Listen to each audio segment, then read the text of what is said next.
What's going on, guys? So today we're going to be talking about force feedback sensitivity and controller steering sensitivity. Now I'm making this video because a couple videos back I made a video guide of the Fanatec settings, going through each one, why I used it, and I touched on these settings a little bit here. And I've gotten a couple private messages asking me, why I have a low sensitivity, why wouldn't I use it high, and vice versa. So I'm going to explain to you guys what this means because it seems like some of you didn't even know what it really meant.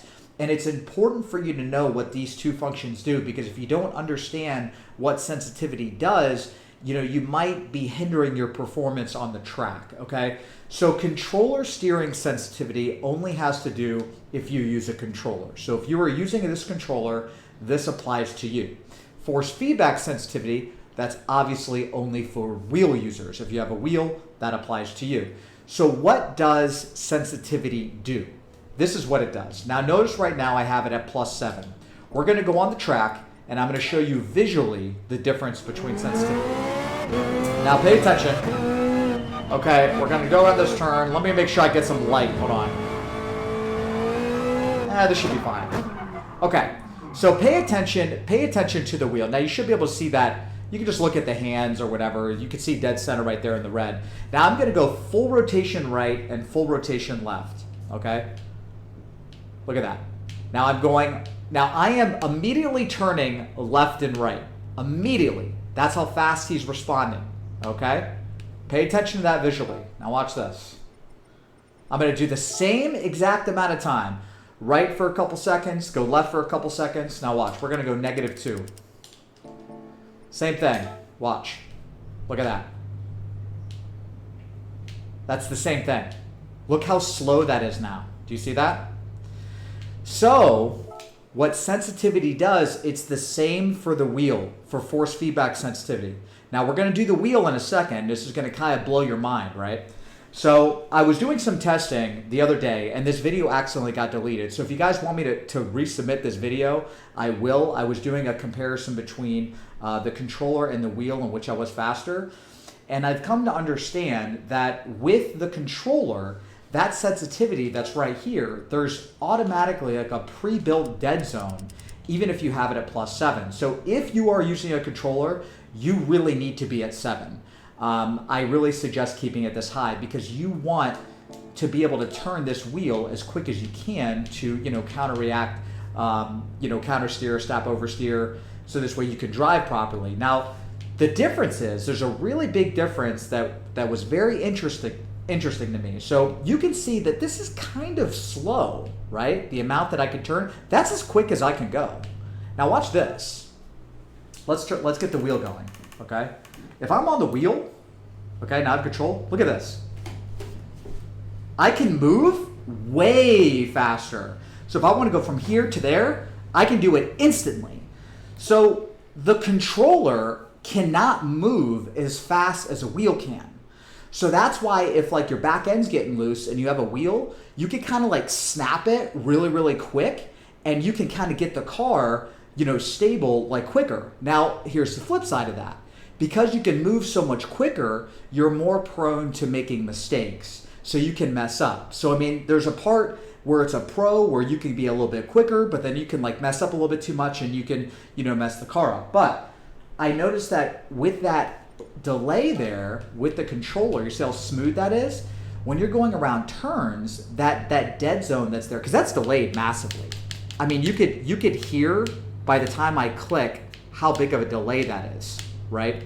But that helps you when you're going through a turn and it makes you be really smooth when you're going around corners. So it's not as responsive and it's not as quick, but at the same time, you can be really smooth with it. So this is a huge point to make with your sensitivity. If you are the kind of person, let's say you use a wheel, right? So if you're using a wheel and you're the kind of person that has really, really good reflexes, okay? If you're quick, you're younger than me, you're gonna wanna go ahead and put 10 sensitivity on here because you want this to be as one-to-one as possible. So if you're trying to go around a turn, you want to turn like this and snap back right away, you definitely want to have 10 sensitivity. If maybe your reflexes aren't really quite as quick and you have a little bit of a delay, maybe go ahead and put this to 1. And I think a lot of people can drive with 1, and I actually notice it. If I have this at 1, I'll notice that there's that slight delay. It's a little bit slower, but that little bit delay that's slower, it kind of helps me react a little bit to catch the back end from getting loose. So if you have your sensitivity at 1 and you kind of start feeling a little bit of slipping, you don't have to really react quite as quick. You have a little bit more time because there's more lag in the wheel and you can kind of recover quicker. But like I said, if you have really quick reflexes, I suggest keeping this around that 10 range. All right, guys, one more thing. So this is for the people that are still watching. Now I'm gonna kind of imply something here, and if you think that I'm wrong, you're more than willing to tell me your opinion on this matter. Maybe it's different for you as it is for me, but there's something I've been testing and I'm trying to get my finger on it, and it's been very, very strange. Okay, so I want you to take a look at this. Look at brake balance. Now I want you to test this yourself, and you can just message me in the comments and let me know if you're experiencing the same thing.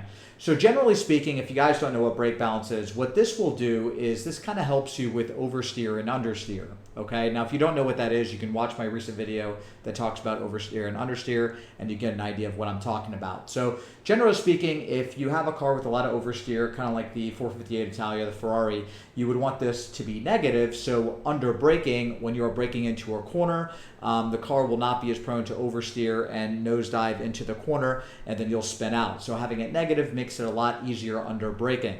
Now what I've been noticing, which is very, very, very strange, going through certain turns, now we're talking 60, 70, 80 miles an hour going through a turn, okay, like even at Red Bull, if you're going around a turn with a negative brake bias, you actually might be faster, let's say making a left turn with a negative brake bias, than you would be if you had a positive brake bias. So I've been noticing with certain cars that if I have -5 and I'm making a left-hand turn, the car actually will dive into the corner faster and take that left-hand turn quicker than if it was at +5.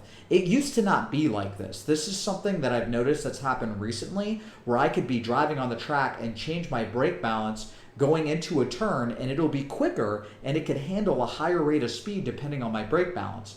Generally speaking, that should only have to do with braking, but it actually is changing how the car is acting at 70, 80, 90 miles an hour. So I'm just curious if any of you guys have experienced that, because it is something that I'm experiencing, and it's really confusing me with this game. So guys, let me know, give me some feedback on that, because I would love to get an understanding of what that is that I'm feeling on certain cars. But anyway, that's all I got for you guys today. I really hope this helps. I hope you understand what sensitivity means. I haven't messaged some of you back in regards to this because I knew I was going to make a video about it, because it's a lot easier for me to demonstrate and show you what it does instead of just messaging you back. It's kind of hard to talk about this stuff. But anyway, I hope it helps you guys, and I'll talk to you guys soon. See you later, guys.